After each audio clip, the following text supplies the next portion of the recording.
Dear reader, listener, whatever.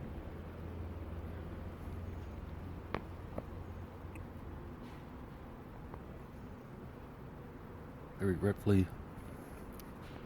No, actually I don't. I don't give a fuck.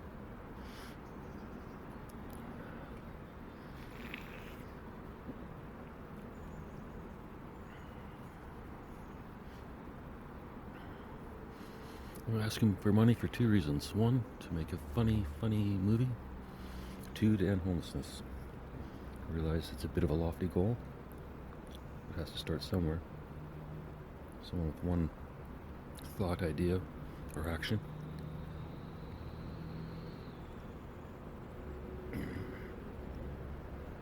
The movie, I'll keep writing regardless.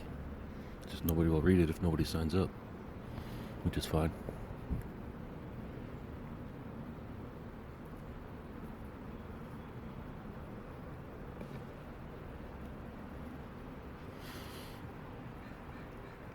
I'm done reading that first stand-up special that I wrote.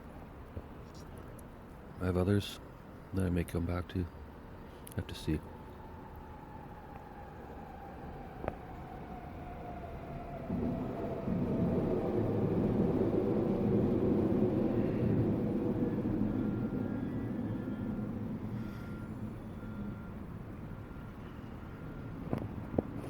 Train.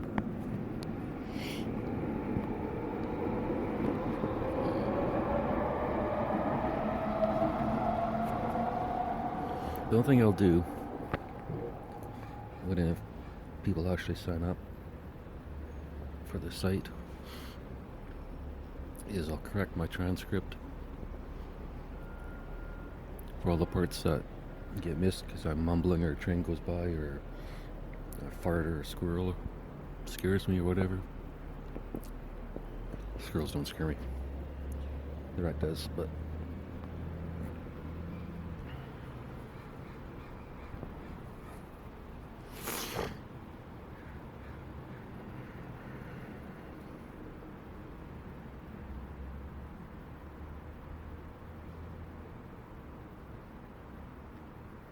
still do have some more scenes from School of Comedy that I'll read.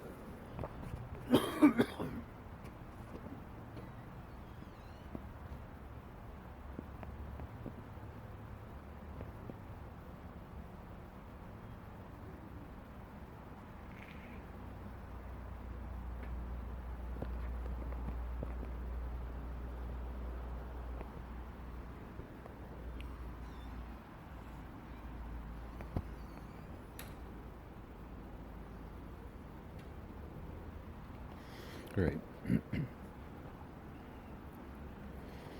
The scene I started writing with Betty instead of Grace. But technically the character should be Grace, so I'm not going to correct it on the fly, although I probably could if I wanted to. But then I'd have to think about that. I'd rather not think, I'd rather just read, drink cold coffee, be mad at the world, and watch my housemates come and go.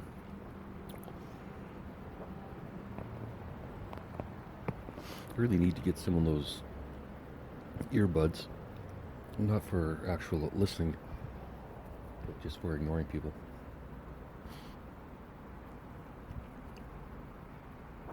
You can just sit there and talk to yourself whether you're actually talking to anyone or not. I think that's what the housemates do to me. While wearing those earbuds, pretending to talk to someone just so they don't have to talk to me. Which would make sense. That's what I'd do if I was them.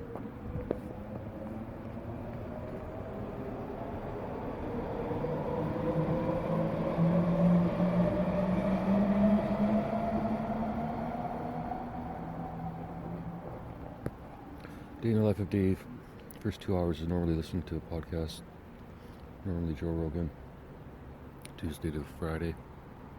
If not, I find someone else. And then I just lie there and meditate.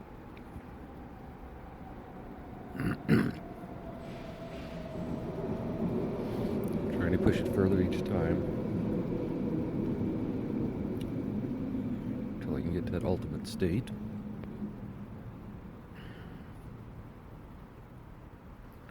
There's no tinnitus. No noise.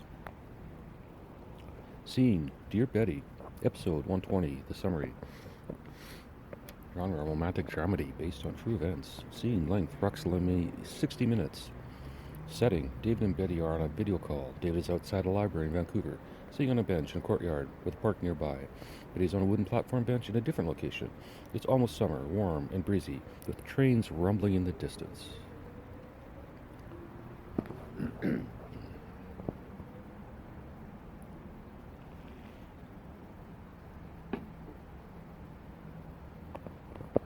What I should do is post my notes to show just how Grok actually does the formatting for me.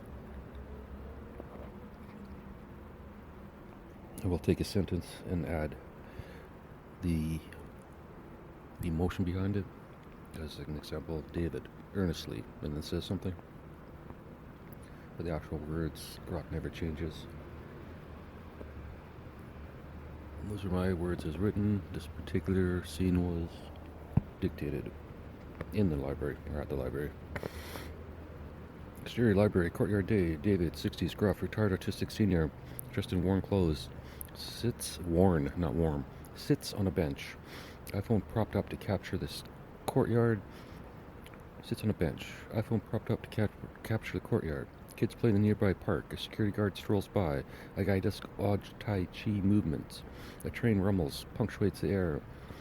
The screen splits to show Betty, 30s, warm, a librarian with a writer's soul, on a wooden platform. Bench elsewhere, staring at a lighter, wedged between the slats. David, earnest. Dear Betty. Betty, smiling. Dear David, I love you, I miss you, blah blah blah. David, sarcastic. I love you, I miss you, blah. Betty, playful. Too tired for 2 more blahs? David, too much to think about too many times. Betty, teasing. Are you ready? David, shrugging. I guess. Beat. Muttering. It's not like me to mutter. I'm not a mutterer at all.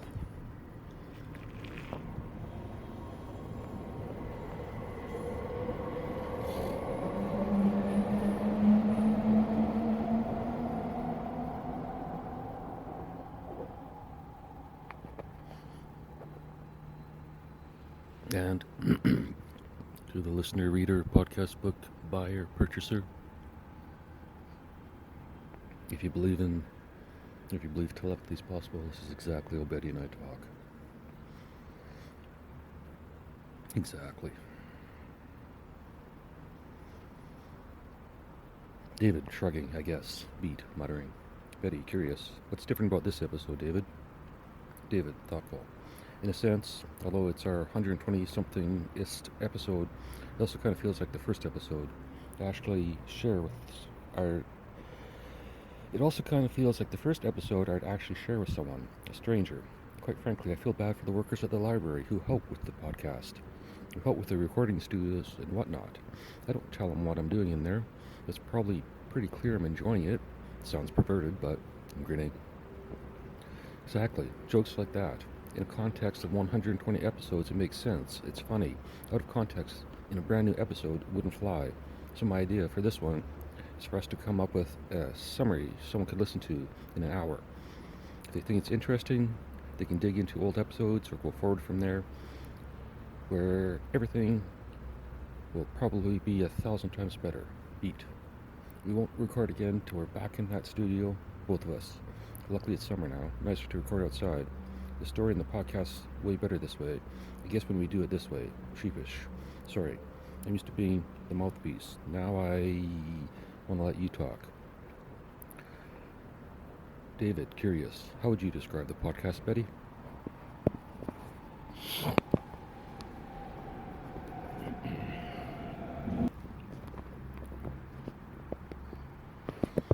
I guess for the dear at the School of Comedy readers, this is the first one you're listening to, or the first episode you're listening to.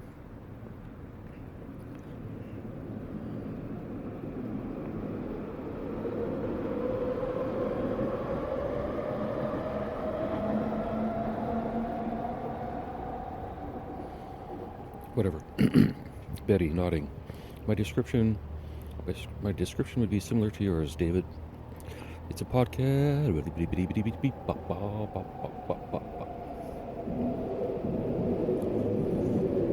Motherfucking trains. Motherfucking trains.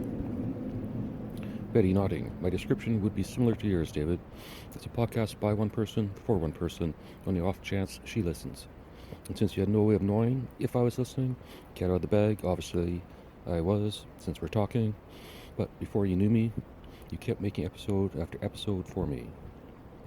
David, what was your backup plan if I didn't listen? David, raising an eyebrow. And what, Betty? Betty pauses, thinking, and shakes her head. Sorry, David, I lost a thought. David, smiling. I know the feeling. Talking about the podcast, that's me. It's one-to-one, which is partly, or exactly, why I don't tell anybody about it. It's just for you. Some friends and family have listened, but it's not public. They get my humor, your humor, our humor. The general public, maybe not. Your average librarian, not sure. Beat, we'll find out. And leave this transcript printed out at the AV desk so they can read what an average podcast is like. Maybe listen to a summary of what we've been doing for 100-some episodes. Makes sense. What doesn't make sense is we're still recording remotely and not in the studio right now. David and Betty pause, gazing at each other through their iPhones. Silence feels normal. The train rumbles by, and they wait it out. Betty, softly. David, do you want me to tell you this? Do you want me to tell a story? David, nodding. Go ahead. And while you're at it, go sell 1,000 US subscriptions to this site so I can get off fucking disability. 1,000 people at $5 a month is perfect.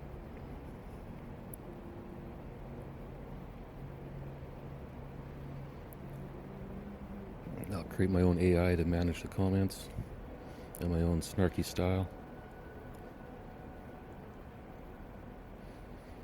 Gonna keep people coming back. I won't tell anyone. And then years later, someone says, "Why are your comments so interesting on your site?" I say, "It's because it's all AI, loser."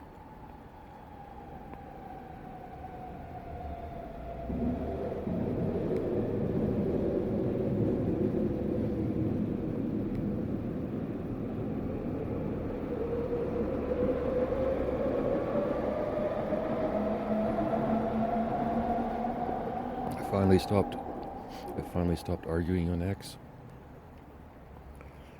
It doesn't seem to work to get the frustration out.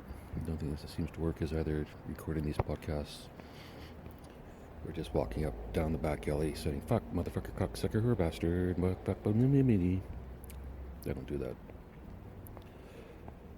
Someday, that back alley is going to be home to a lot of little kids. Reader, listener. Guarantee it.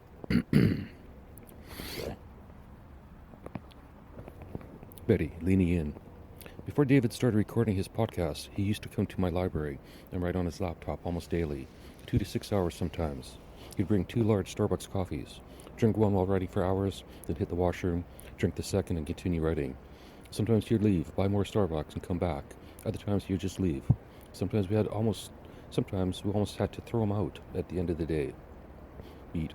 He always came alone, never talked to anyone else, only asked us, pauses, correcting herself. Sorry, I didn't think he asked us anything. Maybe a question about the printer once. David, taking over. I'll take it from there, Betty. You had the perfect system. Your library was a reasonable walk from my house, over a nice bridge. Not quiet, but nice. That routine worked so well until I needed a character for a story I was writing. I looked up at you behind that counter in that sexy librarian outfit, and I knew she's perfect. Beat, grimacing. But then we caught eyes a few too many times, and I thought, fuck, this is a mistake. Losers don't date hot librarians. Librarians. Another word I can't say well. Anything with brary. Or BR. David, to the camera. Side note, Betty. You see why I wouldn't send a podcast link to the librarians? It's really a love story about a retired autistic guy and a librarian. Hello. Beat. To be fair, you're writer first, librarian second, but the short story is. David continues. I ghosted Betty's library, haven't been back since. I started the podcast, an open letter to her. Seemed like the right thing to do. Why the fuck not? What's the worst that can happen? It's anonymous. Though, if the librarians read this, they know my real name. They don't know the site's address, though. So far, this is a horrible summary of a podcast. Betty, laughing. We're only 20 minutes in, David. Normally you ramble for 30 before you make any sense. David, grinning. I'm very funny, Betty. As usual, hilarious. David, sarcastic. Hilarious. Betty, taking the lead. I'll continue for you, David. You originally recorded the podcast alone, directed to me, giving me a day in your life. When you couldn't think of anything to say, you'd read news, find stuff online, wait for the trains to pass.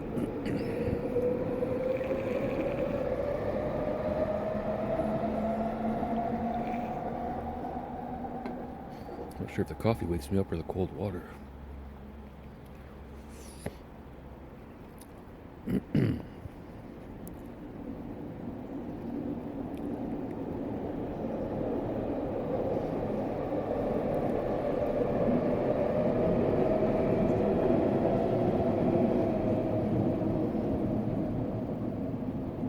What I should do, or what I really should do, is do this up like a lesson. This should be School of Comedy movie idea, School of Comedy lessons. Lesson number 1. If you want to be a comic, you gotta make fun of every part of your life, no matter what.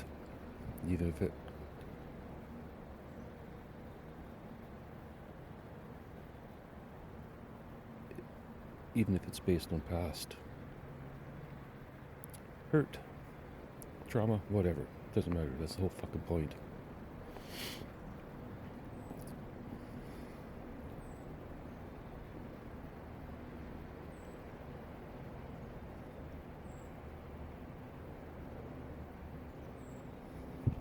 Betty, taking the lead. I'll continue for you, David. You originally recorded the podcast alone, directed to me, giving me a day in your life. When you couldn't think of anything to say, you read news, find stuff online, surveys, psychological tests, anything you thought might be funny. You did that every day for over a year, not knowing if I was listening. Now we record together, but not in the same room, for a reason we haven't released. Sounds mysterious, but it's not. David, nodding. I agree. Many episodes are a stream of consciousness, me sitting outside the library describing the setting, ranting about something. That's why a random episode wouldn't make sense. That's why starting with a random episode wouldn't make sense. Like I'll mention a cute Chinese baby that makes me smile. If you've been to the library, you know there are lots of cute Chinese babies in the park and inside. Regular occurrence. I know they are all not Chinese, but many are fucking Asian. Jesus fucking Christ, mouth. Start fucking working.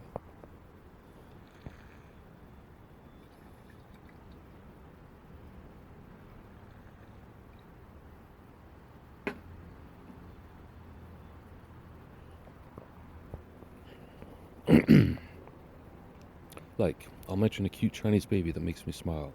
If you've been to the library, or that library, you know there are lots of cute Chinese babies in the park and inside. It's a regular occurrence. I know they're all fuck.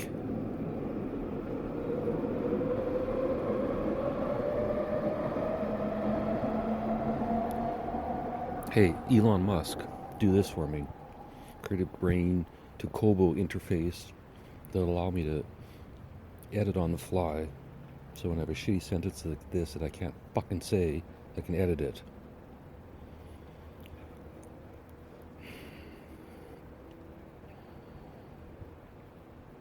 Not all are Chinese, but most are Asian.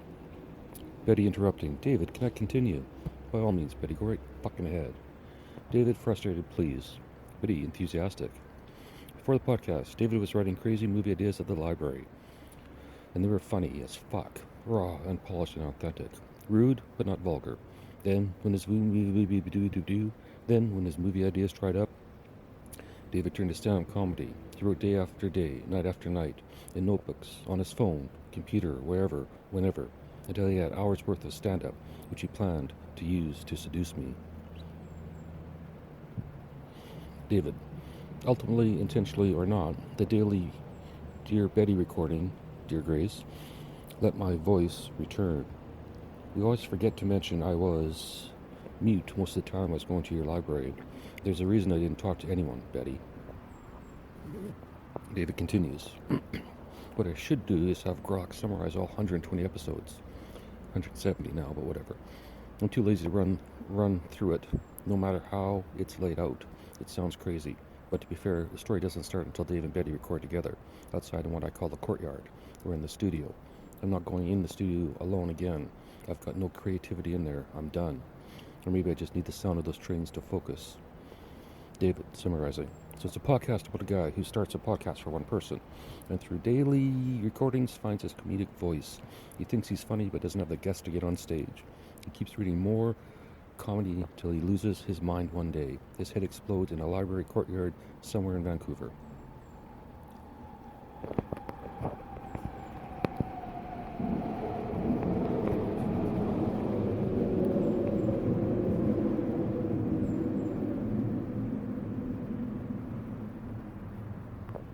David, explaining. No, Betty, encouraging. David, why don't you just say a few of your jokes? You say you're a comedian, you write silly movie ideas, give examples. Pretend this is a way to advertise your skills as a social media manager. Hint, hint. David, explaining. What Betty is referring to is a comical, satirical cover letter for a social media manager job I wrote recently. Since my only experience is what not to do in podcasts like Dear Betty or Dear Grace, I turn the negatives into positives that become an episode.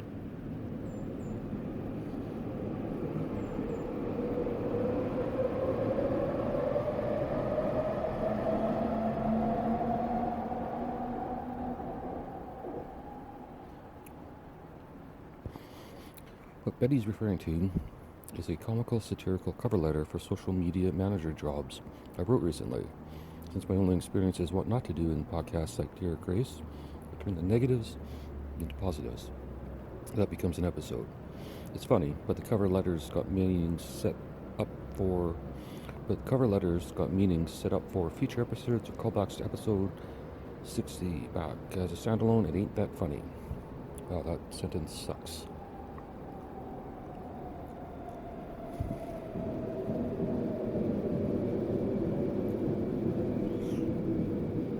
Betty, observing. David's struggling to speak now, so I'll describe where I'm at. I'm on a platform bench, wooden, with slats. Somebody dropped a lighter between them, and I can't see it. David says I could probably lift the bench top to get it. I don't want the lighter, but now I keep staring at it. David, grateful. Thank you, Betty. Betty, continuing. Much of the podcast is a stream of consciousness like that. David describes his surroundings, security guard walking by, cute Chinese babies. If you listen to all the episodes, you'd know there's nothing racist about it. David, nodding. Yeah, taken out of context, my jokes wouldn't work. A comment about a cute 20-something girl on the bench might seem perverted, considering my age. But Betty knows I have a daughter that age, and I miss the crap out of her, so she gets the reference. I could say that in any episode, because Betty gets it. Now I'm reluctant, because new listeners wouldn't. Understandable, which is why I'm letting you talk the rest of this episode. David blinks lazily, too tired to nod. David, musing. Wouldn't mind working security at this library, just on the cameras, watching weirdos like me talking to my phone, or that guy doing weird Tai Chi, whoever, whatever, he knows what he's doing. Betty's smiling. What David doesn't say is,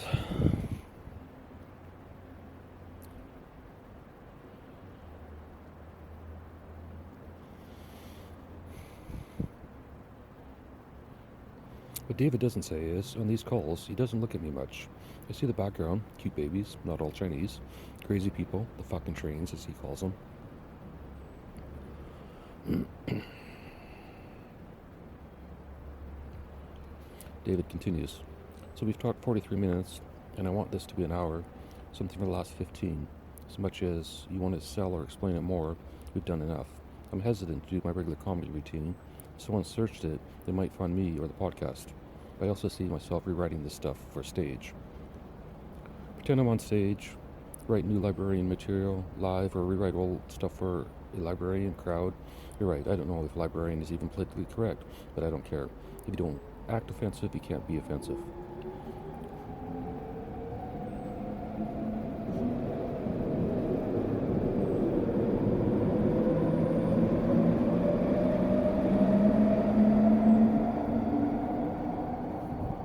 Betty, encouraging.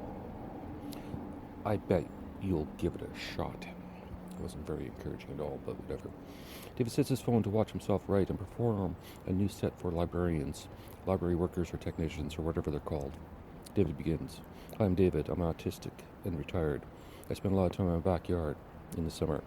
Got at least one rat, maybe two. Definitely one or two black squirrels and one brown gray one for sure. You're tired because I'm autistic. Funny how it's hard to keep a job when you can't lie. David, self-critical. I'll try again, Betty. It's not funny yet. David calls cut. David, I'll try again, Betty. I'm David, retired and autistic. Retired because I'm autistic. The older I got, the more autistic I became, so I couldn't lie to anyone. Told everyone exactly what I thought. Not a great employment environment, unless you've retired early. True, but not ready. Let me try something. Hi, I'm David, retired autistic, bad memory. David, try that again, Betty. Hi, I'm David. I'm autistic and retired due to memory issues.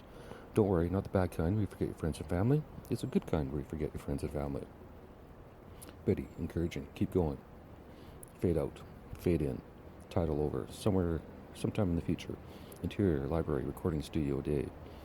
David, 60s, gruff, retired, autistic senior, no longer in worn clothes. And Betty, 30s, warm, a librarian, sit side by side, sharing a mic. They wear simple wedding gowns, their closeness evident. Outside the glass, two library employees. Employee 1, 30s, employee 2, 40s, skeptical. Watch, whispering in shock. Employee 1, I should have said 20s and 30s, but if neither of those library workers in their 40s, I just insulted one of them. But who gives a fuck? Even though I did actually leave the script with them. Because I thought it'd be funny. Employee 1, whispering. Is that David? He hasn't been here in months. Employee 2, whispering. Who's she? Look, wedding rings. David and Betty enter the recording studio. David, soft, to Betty. First time in the same room, feels right. David adjusts the mic, grinning at Betty. She nudges him playfully. Betty, after all those episodes apart, it better. They laugh softly. David speaks into the mic. David, welcome to Dear Betty. Episode... Hell, I lost count. I'm David. This is my wife, Betty. Betty, interrupting, teasing. Betty to the librarians. Grace to you. David chuckles, shaking his head. David, we're recording the library studio where it all started. I used to camp here. 2 Starbucks a day. 2 Starbucks at a time. Writing stories about her. Betty, and ghosted me when he got too shy. David blushes. The employees exchange stunned looks.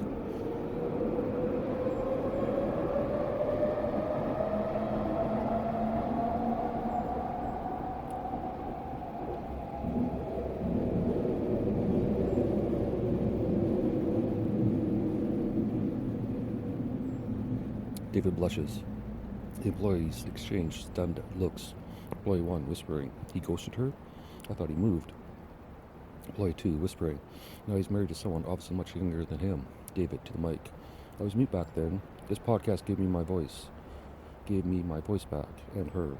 Betty rests her hand on his, smiling. David looks at her, his gruffness melting.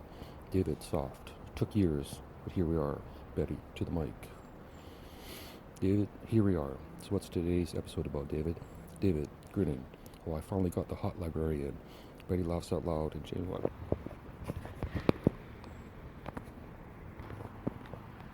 29 minutes. I may need to read a little slower. David, grinning. Oh, I finally got the hot librarian.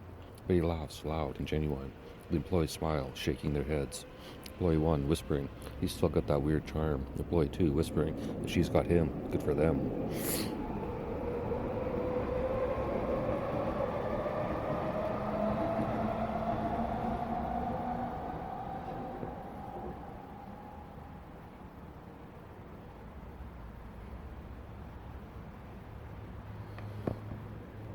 Betty and David lean closer to the mic, hands touching, ready to record their story.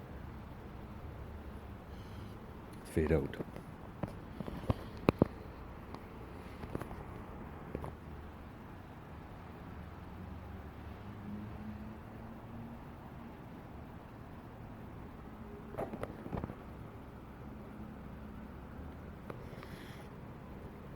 By the way, if anyone's bored, read My Big Toe by Tom Campbell. It'll take about a year, but it's well worth it.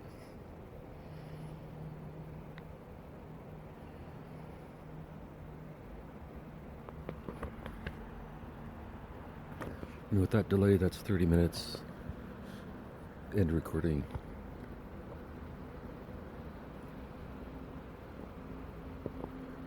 Actually, there's a bit more to that script. There's a tiny bit more of the ending that I guess got cut off. I'm just remembering it now, but I don't give a shit. Too fucking bad. End recording, David J.